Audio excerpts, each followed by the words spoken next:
중초등부 성경학교 영상 잠시 보고 말씀을 나누겠습니다.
계속해서 우리 다음 세대를 위해서 기도해 주시기를 부탁드리고, 무더위에 수고하시는 우리 교사들과 섬김이들 우리 함께 축복하는 마음으로 박수로 한번 그들을 격려하십시오.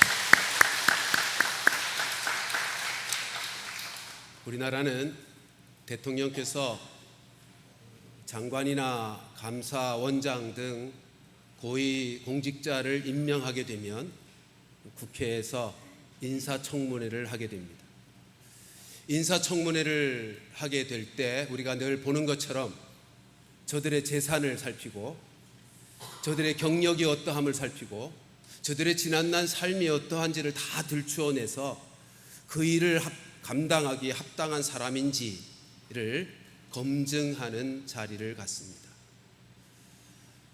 오늘 본문은 하나님께서 모세를 출애굽의 역사의 지도자로 세우시면서, 그를 출애굽의 지도자로 임명하시면서, 이제 모세가 출애굽의 지도자로 애굽으로 내려갈 시점에 모세에게 하나님의 나라를 위해서 일할 수 있는 지도자로서 부족한, 잘못된 그 어떤 것을 들추어내시고, 그리고 그것을 고쳐주셔서 지도자로 합당하게 살아가도록 일하고 계시는 하나님을 오늘 본문에서 만날 수 있게 됩니다.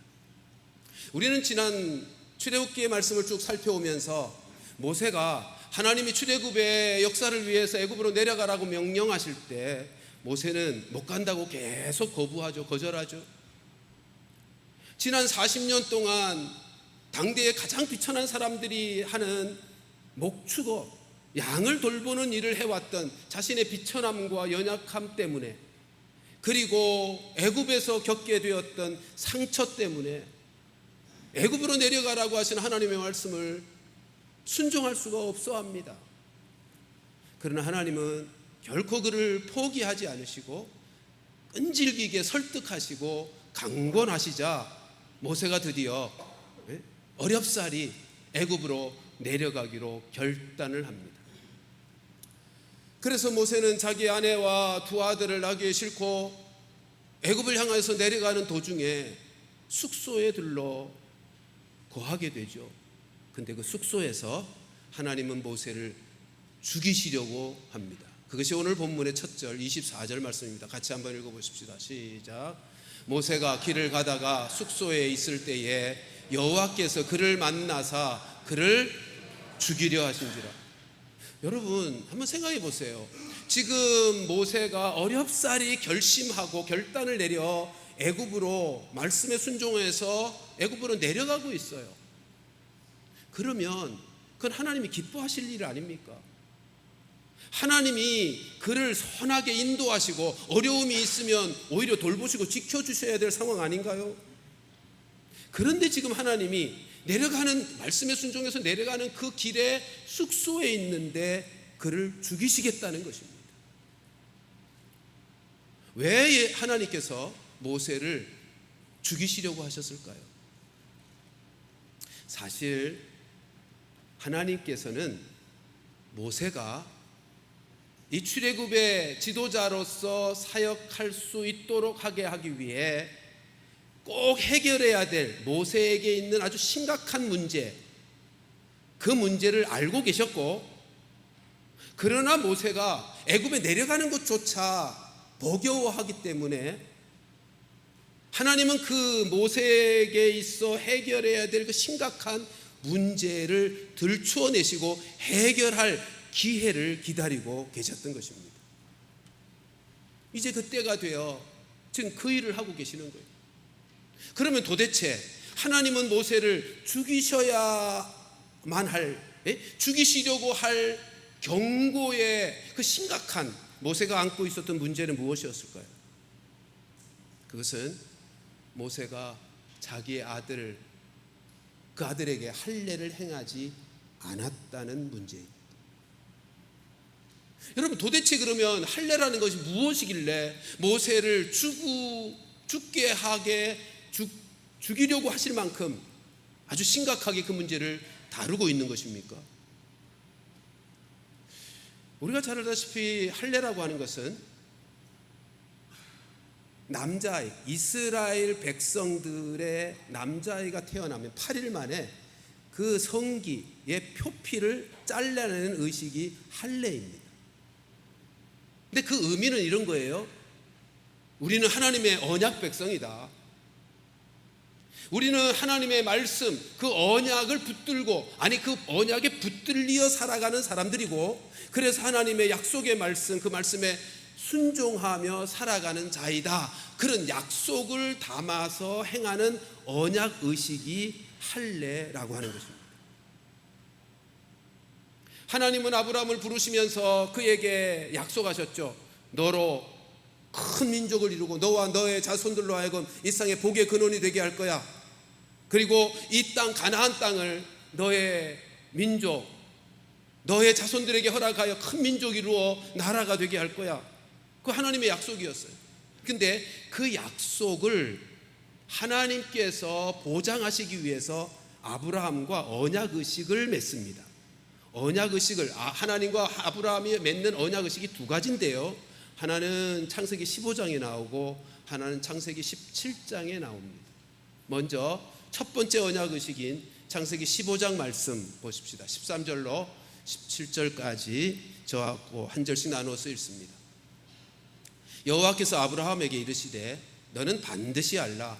네 자손이 이방에서 객이 되어 그들을 섬기겠고 그들은 400년 동안 네 자손을 괴롭히리니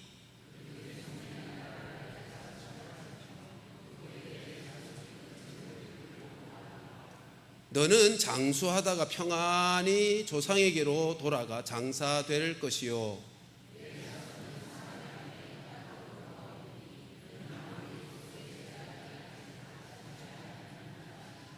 같이 읽습니다. 해가 져서 어두울 때에 연기 나는 화로가 보이며 타는 횃불이 쪼개 고이 사이로 지나 17절이 언약의식입니다. 근데 내용이 뭐죠? 13절부터 본 내용은 하나님께서 언약의식을 맺기 위해서 약속을 하세요. 약속의 내용이 뭐예요? 아브라함아, 내가 너에게 약속한 큰 민족 이루는 것과 이 가나안 땅 주는 거 그거 반드시 이룰 텐데 당장 이루어지는 게 아니고 너의 자손들이 애굽에서 400년 동안 종살이 할 거야. 그 후에 이 가나안 땅에 있는 아모리 족속이 죄가 간영해서 심판할 때가 되면 너의 자손들을 다시 약속의 땅 가나안 땅으로 올라오게 할 거야. 그 약속을 지금 하고 계시는 거예요.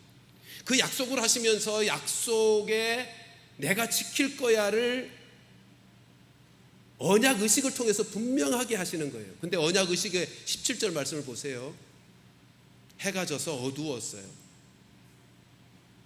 고기가 이렇게 쪼갠 고기가 되었어요. 무슨 말이냐면 짐승을 둘로 이렇게 쫙 갈라놓았다는 거예요. 고대 근동 지역의 당대에는 언약의식을 행할 때 두 사람이 약속을 했으면 약속한 내용을 가지고 두 사람이 손을 잡고 짐승을 딱 쪼개놓은 쪼개고기 사이를 같이 지나갑니다. 그 의미가 뭘까요? 만일 이 약속을 누구든지 어기는 사람이 이 쪼갠 고기처럼 죽임을 당할 거야 라고 하는, 죽음으로 보상할 거야 라고 하는 약속을 하는 의식입니다. 자, 그런데 17절을 보면 하나님과 아브라함 사이에 지금 언약의 내용이 오가는 상황인지라 하나님과 아브라함이 함께 손잡고 지나가야 되는데 하나님 홀로 지나가고 계시다는 것입니다. 여기 지금 하나님은 영으로 계셔서 보이지, 눈에 육신처럼 보이지 않는 분이잖아요. 근데 하나님이 약속하시고는 우리 언약의식 맺자. 그러니까 아브라함이 알아듣고 쪼갠 고기를, 짐승을 딱 잘라서 쪼개놓아요. 그랬더니 하나님이 홀로 지나가시는 거예요. 연기 나는 화로가 보이며 타는 횃불이 쪼갠 고기 사이로 지나가다. 하나님이 지나가신 것을 아브라함은 바라보고 있는 거예요. 그러니까 무슨 뜻이죠? 하나님이, 이 언약은 아브라함의 의지와 노력과 상관없이 하나님이 일방적으로 해결해 주시겠다는 거예요. 자, 이 언약의식을 행한 후에 두 번째 언약의식이 창세기 17장인데 17장 말씀 다시 한번 7절로부터 14절 말씀 어떤 내용인지 저하고 한 절씩 나눠서 읽어봅니다. 내가 내 언약을 나와 너 및 네 대대 후손 사이에 세워서 영원한 언약을 삼고 너와 네 후손의 하나님이 되리라.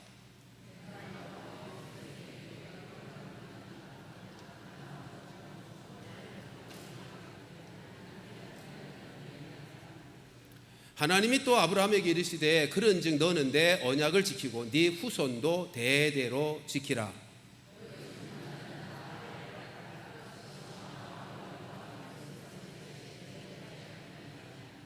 너희는 포피를 베어라. 이것이 나와 너희 사이의 언약의 표징이니라.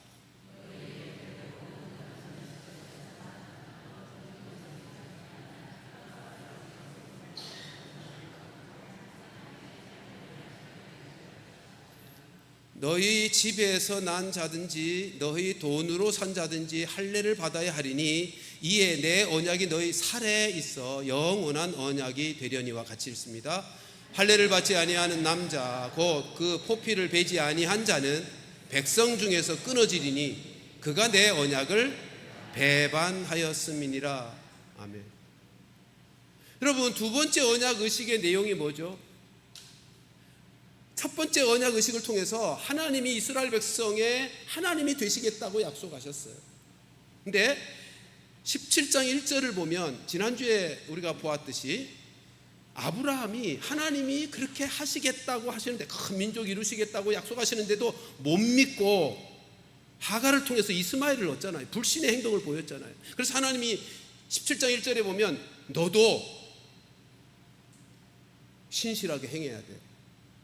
너도 이 언약을 붙잡고 믿음으로 순종하는 삶을 살아야 돼. 그 말씀을 17장 1절에서 하고 나서 언약의식을 아브라함과 그 자손들에게 요구하셨어요.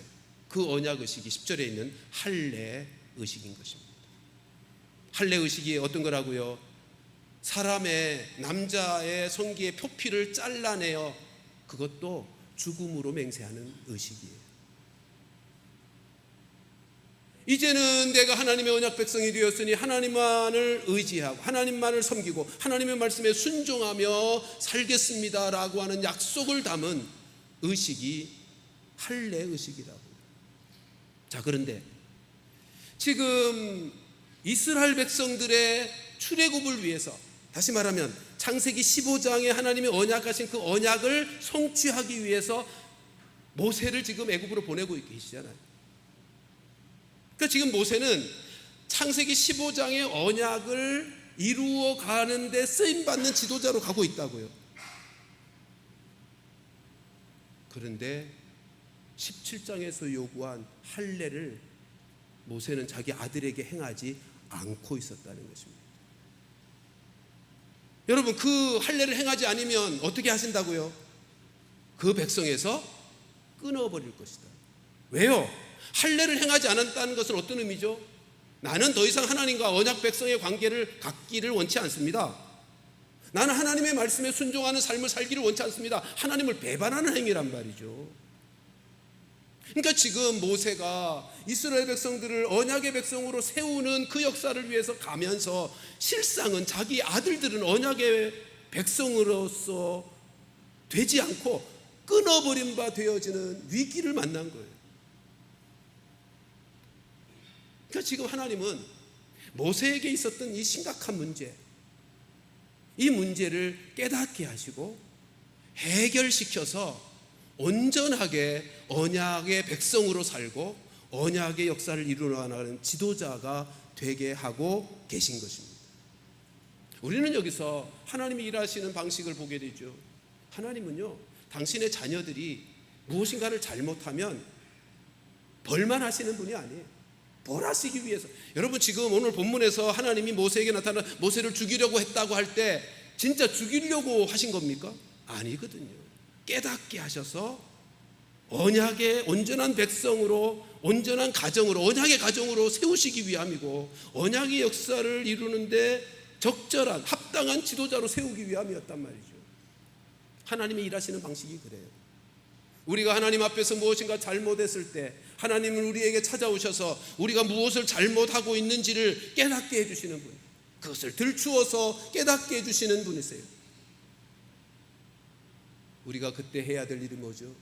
하나님께서 우리가 무엇인가 잘못했으면, 하나님께서 그것을 들추어 깨닫게 하셨으면 즉시로 깨달음의 은혜를 힘입고 돌이키는, 하나님께로 돌이켜서 말씀에 순종하는 자리로 나아가야 되는 것입니다.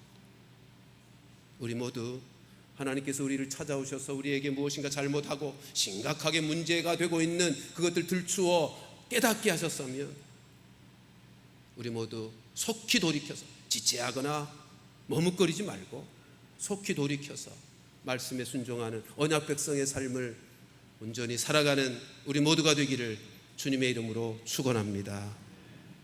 여러분, 오늘 본문에서 참 놀라운 사건, 놀라운 점을 하나 발견합니다.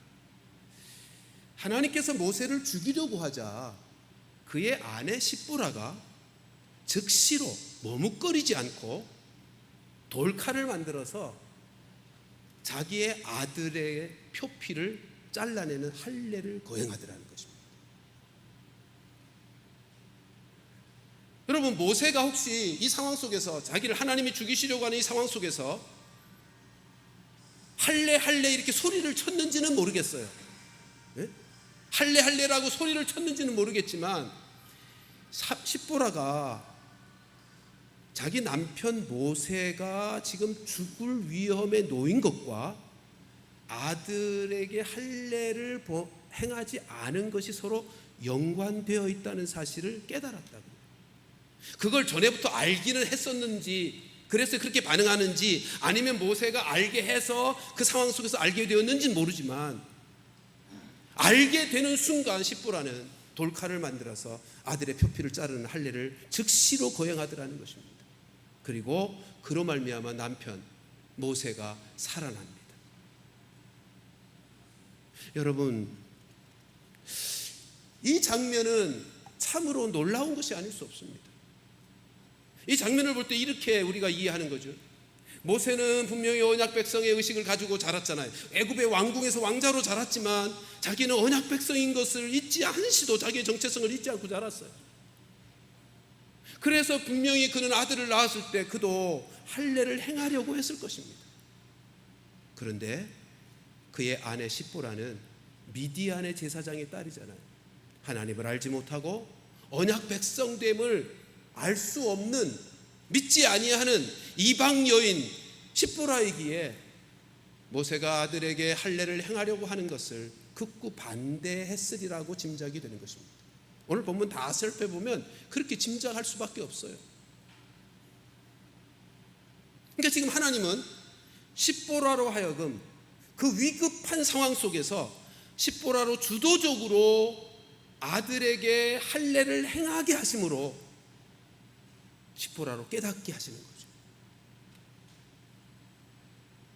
그리고 그 가정을 하나님의 언약의 가정으로 온전하게 세워가고 계시는 거죠.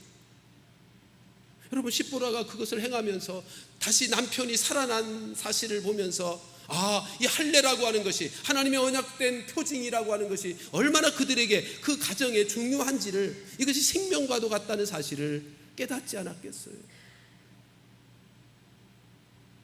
여러분, 근데 십보라가 남편이 살아나고 나자 남편에게 뭐라고 말하고 있습니까?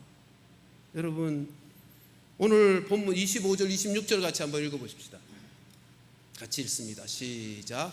십보라가 돌칼을 가져다가 그의 아들의 표피를 베어 그의 발에 갖다 대며 이르되 당신은 참으로 내게 피남편이로다 하니 여호와께서 그를 놓아주시니라. 그때에 십보라가 피남편이라 함은 할례 때문이었더라. 아멘. 25절 다시 한번 보실까요? 십보라가 돌칼을 가져다가 아들에게 할례를 행한 후에 모세의 발에 갖다 대면서 이렇게 말합니다. 당신은 참으로 나에게 피남편이로다. 여기 피남편이라고 할 때 이 남편이라는 단어를 원문상으로 보면 새신랑이라는 의미의 독특한 단어입니다.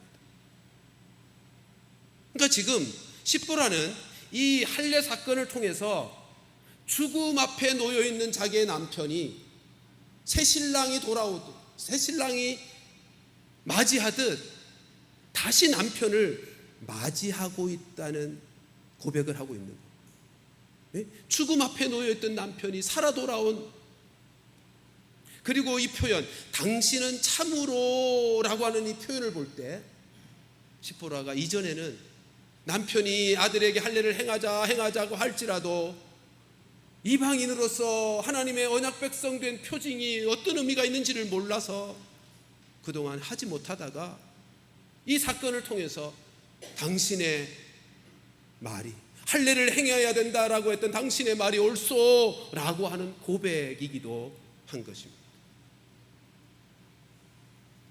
여러분, 지금 십보라는 이 사건을 통해서 하나님께서 행하시는 구원의 역사, 언약 백성된 하나님의 구원의 역사가 어떻게 이루어지는지를 이제는 깨달을 수 있는 인생이 된 것이죠. 여러분, 이 사건을 통해서 모세가 깨달은 건 뭘까요?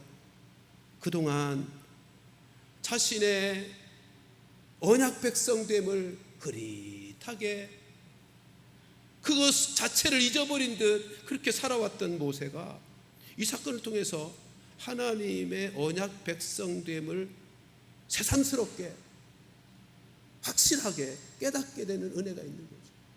그리고 그 할례라고 하는 하나님 앞에 언약 의식을 행하는, 다시 말하면 하나님 앞에서 믿음으로 순종하며 살겠다라고 하는 그 약속의 삶이 얼마나 중요한지, 그것이 자기의 생명을 살리는 일인 것임을, 그것이 살 길을 열어가는 것인 것을 모세가 새삼스럽게 깨닫게 되었을 것이고, 이방인이었던 하나님의 언약 백성이 뭔지도 알지 못했던, 하나님을 믿지 아니했던 이방 여인 십보라에게 이 사건은 하나님이 어떤 분이신지를 알고 하나님의 백성된 자기의 가정이 얼마나 복된 가정이 되었으며 하나님의 언약에 할례를 행하면서 살아가는, 할례의 삶을 살아간다는 것이 얼마나 복된 것인지를, 얼마나 중요한 것인지를, 자기 가정에 임한 이 축복이, 그리고 그 할례의 삶이 얼마나 소중한 것인지를 이 여인도 깨닫게 된 것이고, 그 아들들도 마찬가지 아니겠어요?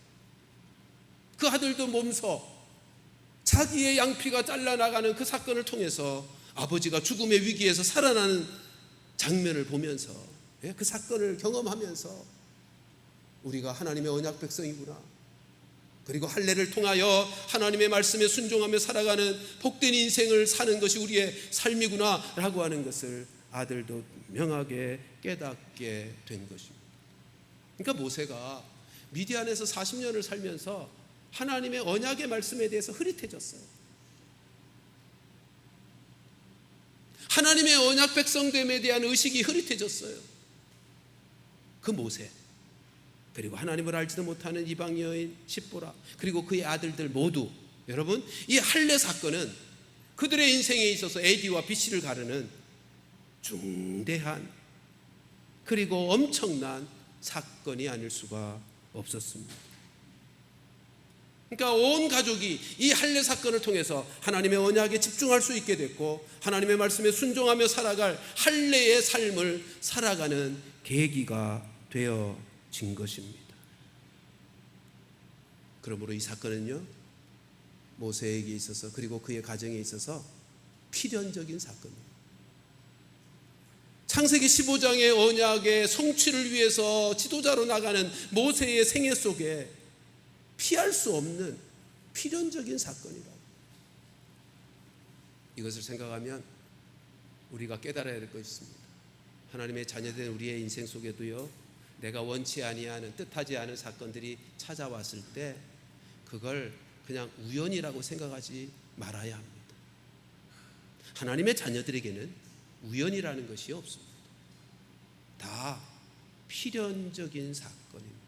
역사를 운행하시는 하나님께서 나의 인생 속에 필요해서 허락하시는, 그리고 그 모든 것을 합력하여 선을 이루시며 당신의 뜻을 우리의 삶 속에서 이루어 가시는 필연적인 사건입니다.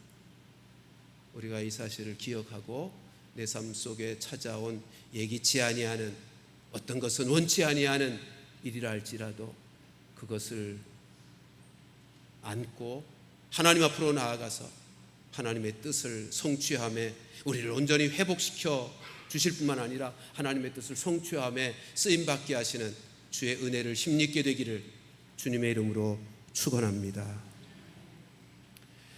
여러분, 구약시대 때는 이 할례라고 하는 것이 어떤 의미인지 조금 전에 말씀을 드렸죠.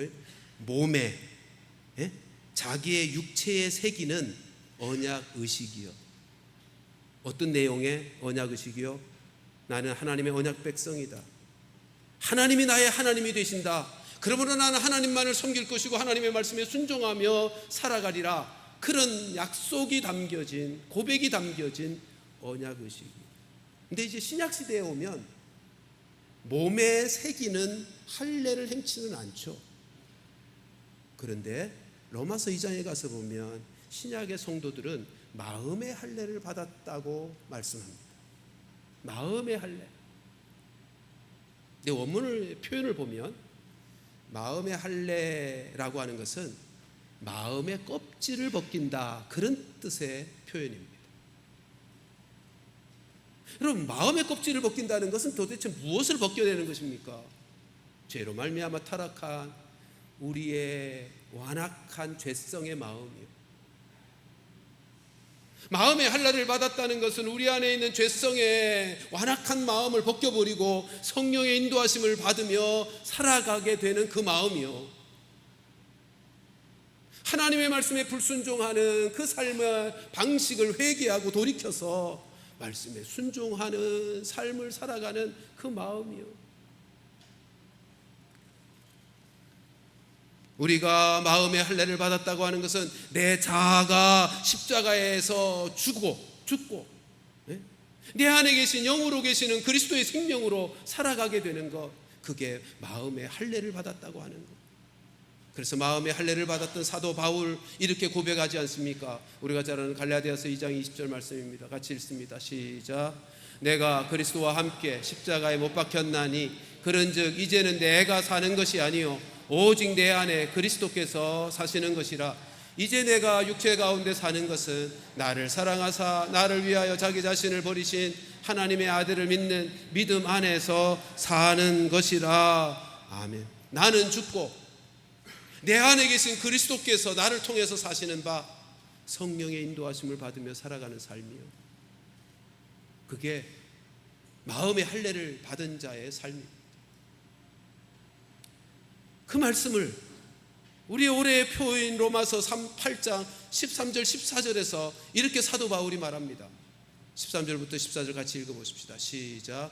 너희가 육신대로 살면 반드시 죽을 것이로되 영으로서 몸의 행실을 죽이면 살리니 무릇 하나님의 영으로 인도함을 받는 사람은 곧 하나님의 아들이라. 아멘. 13절 말씀에서 여러분, 육신대로 살면 반드시 죽을 것이다.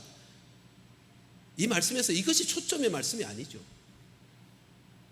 오늘 출애굽기 본문에서 하나님이 모세를 죽이려고 숙소에 나타나셨을 때 모세를 진짜 죽이려고 나타나신 것이 아니라 그에게 있는 문제를 확인시켜 주시고 회복시켜 주시기 위해서 오셨던 것처럼 로마서 8장 13절 14절은 육신을 따라 사는 자 죽게 될 것을 강조하기 위해서 말씀하신 게 아니고 여기에 초점이 있는 게 아니고 영으로서 몸의 행실을 죽이면 사는 길이 있다. 그것이 살 길이다. 그걸 알려주시기 위해서 이 말씀하신 거죠. 그래서 14절에서 말씀합니다. 하나님의 영 성령으로 인도함을 받는 사람이 진정한 하나님의 자녀고 자녀답게 사는 것이라고 말씀하고 있는 것입니다. 여러분, 우리는요 이제는 더 이상 우리의 생각과 우리의 감정을 따라 살 자가 아니고 우리 안에 계신 그리스도 성령의 인도하심을 받으며 그리스도가 살아가는 그 말씀의 삶을 살아가게 되어진 인생들이라고요. 그리고 그렇게 살 때 살 길이 열려요. 그렇게 살 때 그 말씀을 하시는 하나님이 우리와 함께 하심으로, 여러분, 하나님이 함께 하시는 삶을 다른 말로 어떻게 표현하죠? 형통의 삶이에요. 내가 사는 인생이 아니라 내 안에 계신 그리스도께서 나를 통해서 사시는 그 삶을 살아갈 때, 성령의 인도하심을 받으며 살아갈 때 하나님이 동행하는 삶을, 형통의 삶을 살고 내 안에 계신 예수의 생명, 그 영생의 풍성한 삶을 살아가게 되는 것입니다. 우리 이 사실을 잊지 말고 마음의 할례를 받은 자들로서 우리 모두 성령의 인도하심을 받으며 우리 안에 영생의 풍성한 삶을 살아가는 우리 모두가 되기를 주님의 이름으로 축원합니다. 로마서 8장 13절 14절 말씀을 묵상할 때마다 사실 아프리카의 선교사의 간증을 늘 떠올리고는 합니다. 아프리카의 선교사 가정의 한 아들이 집의 뒷뜰에서 나무 밑에서 놀고 있었어요. 아버지가 나와서 아들을 찾다가 긴박하게 아들을 보고는 아들에게 소리칩니다. 아들아, 그 자리에서 납작 엎드려, 땅바닥에 엎드려, 소리를 쳤어요. 그랬더니 아들이 땅바닥에 납작 엎드렸어요. 그리고 급히 기어와 아주 긴장된 아버지의 말씀을 들은 아들이 아무 소리 않고 기어왔습니다. 그리고는 일어나서 뛰어와라. 그 아들이 아버지의 말씀대로 일어나 뛰어 아빠 품에 안겼습니다. 아빠 품에 안긴 이 아들, 아버지와 함께 자기가 놀던 나무를 바라보게 되었는데 그 나무 위에는 큰 뱀이 있었더라는 것입니다. 여러분, 만일 이 아들이 아버지의 말씀 앞에 나 싫어, 나 계속 놀 거야, 그리고 그 자리에서 계속 버텼다면 어떻게 됐겠습니까? 네? 생각만 해도 끔찍하잖아요. 가슴을 쓸어낼 일이 아닙니까? 우리의 인생도 마찬가지입니다. 우리를 창조하시고 우리를 누구보다도 자기의 생명처럼 사랑하시는 하나님 아버지께서 우리에게 말씀하시는 그 삶을 순종하면서 살아가고 그 말씀을 따라 살아가는 삶이 살 길을 여는 삶이라고.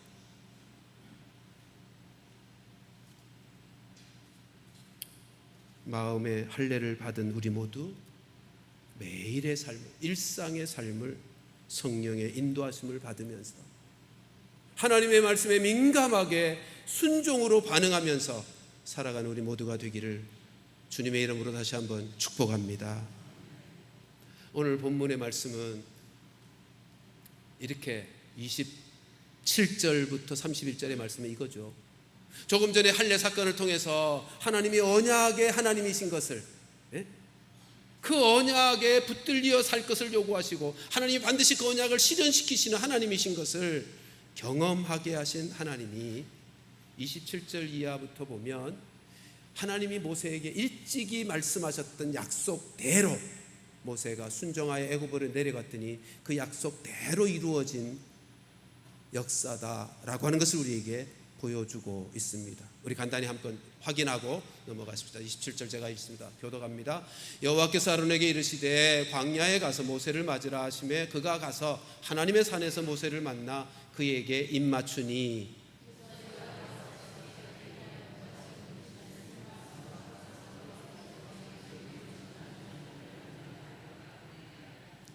모세와 아론이 가서 이스라엘 자손의 모든 장로를 모으고